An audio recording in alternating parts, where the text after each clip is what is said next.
Solid. DRX looking to burst towards the B side, trying to be stalled out by Chronicle. Buzz can be able to close the gap. No, he can't! Fnatic, send them! Packing it! Stacks now, the last one alive. And this has been a masterclass. Brilliant mental reset from map 1, coming back out, firing on all cylinders. This game deserved a third, and we are going the distance.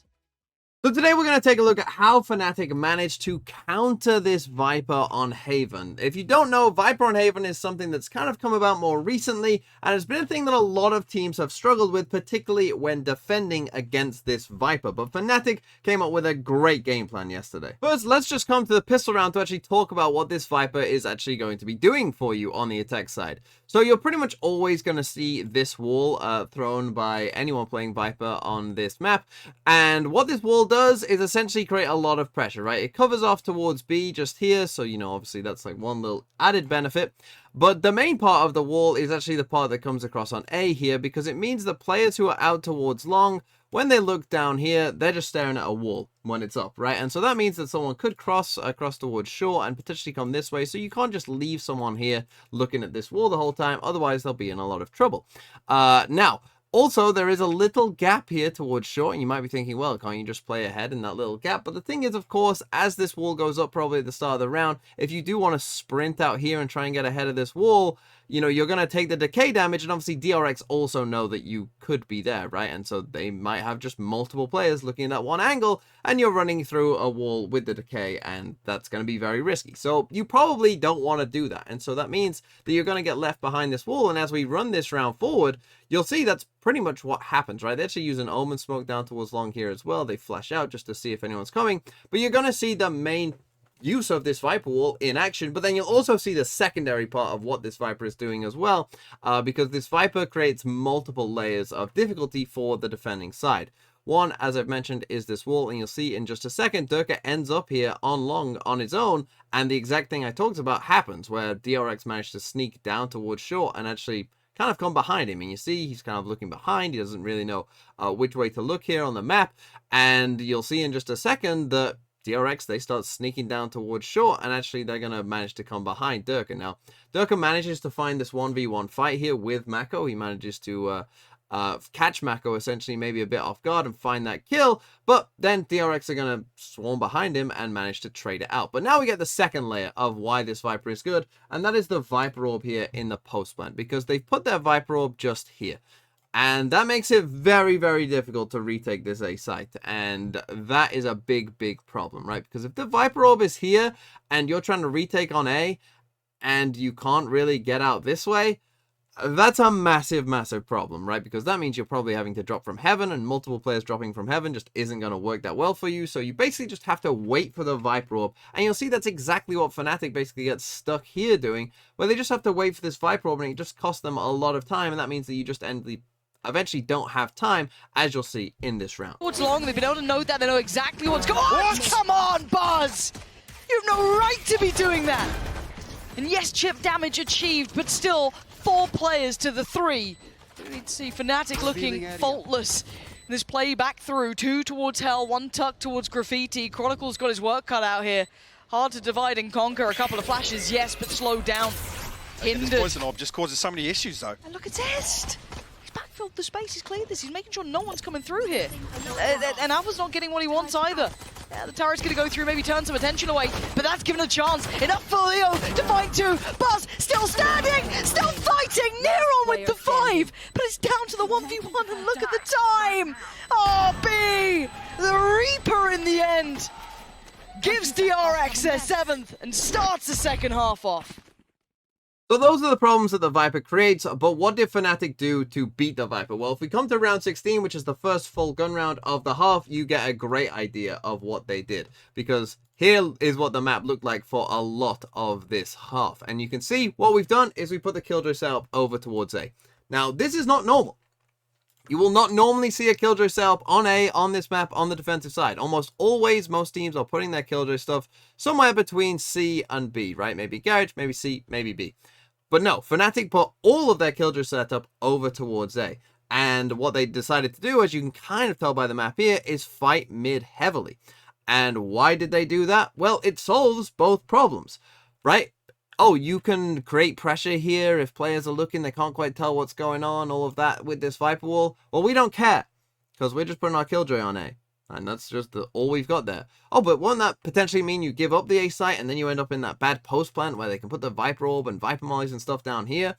Yeah, we're fine though, because we can then flank, right? Because we've taken such heavy mid control. So that was Fnatic's plan, and it was a really, really good plan against this Viper specifically.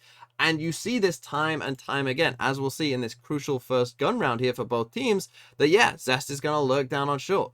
And they're going to destroy some of this Killjoy setup. But Alpha is just happy to just play in heaven on his own up there. And you see that as soon as they're going to get contact here, we actually are going to get a Nanoswarm in here thrown by the Killjoy. We're then going to get this Skydog coming in towards Garage. The Fnatic then launch their plan of attack. They're going to, you see the Astrostar here from Boaster. He's going to smoke off the window here. They're going to send a Sova Dart out pinging like this. That's going to end on this box. Durka's going to run down here, already pushed up in mid, managed to get a kill, and then managed to dash away. And again, we get the first little inkling of what Fnatic were trying to do. From his utility.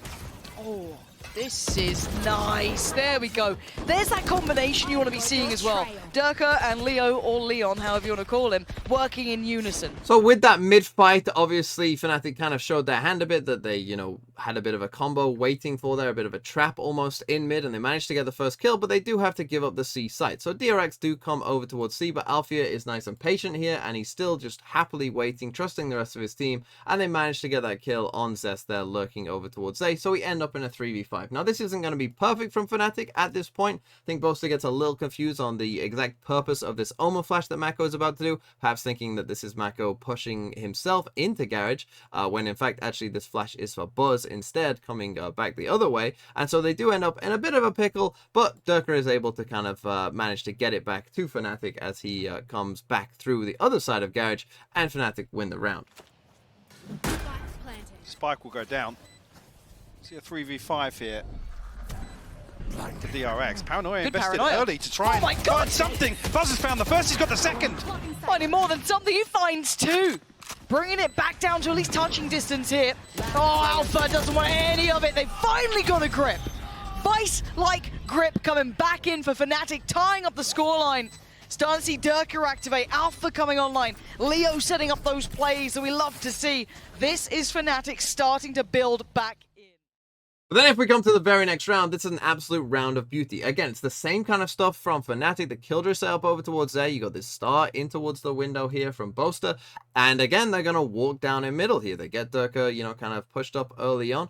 And you'll see that what's going to happen in this one is an amazing plan. Alfia gets into this corner here because he's got a Killjoy lockdown, right? So probably if either of his Killjoy stuff starts going up, or in this case, what's going to happen is Fnatic are going to get deep enough to where they kind of know that DRX are over towards A. He's going to pop a Killjoy lockdown, which is going to come down, something like that. And you'll see the RB is just kind of left here on his own. We get the smoke here, which kind of smokes off this turret as well, so it can't quite see these players walking all the way up here as well. So good from Fnatic overall. Bit of a slight miscue there on the turret, but you see they get very, very deep, and now Alpha's going to pop this Killjoy lockdown that forces these players back to the very edge of A lobby, right? And so they have to retreat, but what you're going to get is an Astrosuck. You're going to get an Aftershock on this wall as well. Alpha's going to pinch him from behind whilst these guys come in this way. It's absolutely amazing by Fnatic, and it works perfectly. She considers maybe just Durka's doing this sort of walk, and the stall comes in as well over towards They're A. going to pinch the They backside are of the lockdown. herding them around. This is Fnatic in full force here.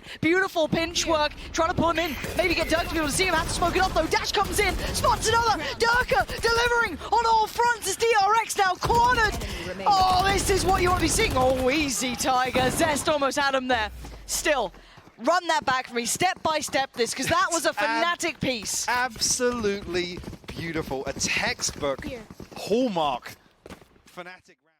And then let's finish here with round number 21. And this one comes after the back of a DRX timeout as well. And obviously, we've gone quite a few rounds in the future now, so DRX kind of probably understood Fnatic are doing this Killjoy setup on A. You know, they're just leaving Killjoy on their own on A. So DRX come up with the plan. Okay, well, let's go fast A then, right? Let's actually punish this. you know, will be wary of the flank, you know, when we get to the post plant. But let's just get the spike down and, you know, play from there, essentially. But the problem is, Fnatic also know that off the back of a timeout, DRX have likely talked about this and the fact that they're probably going to go first A, so they have Leo here as well. And perhaps they also have the idea that DRX will come here as well, because they also have an Omen ult. And you'll see, again, not sure, because Alfio sometimes was playing in Heaven anyway, so I'm not sure if this was maybe just good fortune, or again, good prep by Fnatic.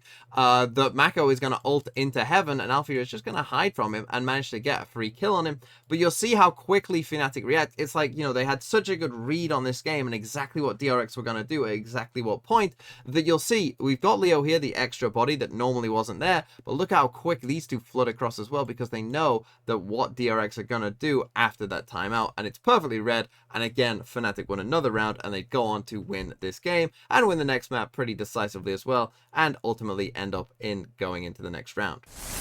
Short Cubby and Heaven. TP's coming through. It's a pace change for DRX. I don't think he's noted yet. Alpha's going to go for the punish. It's such a beautiful read. Alpha is just holding this one so safe. And now they're struggling to find the impact. And look at Leo's position. Gets rewarded. Boast is there by his side. And now down to the last two. They're not going to be having the time of their lives here. Buzz can't isolate the kill. And now just down to RB on the run. Slipping back towards Sewer. Scurrying away. Fnatic force 12 on the board. Now one more. They've made it away from the horror show of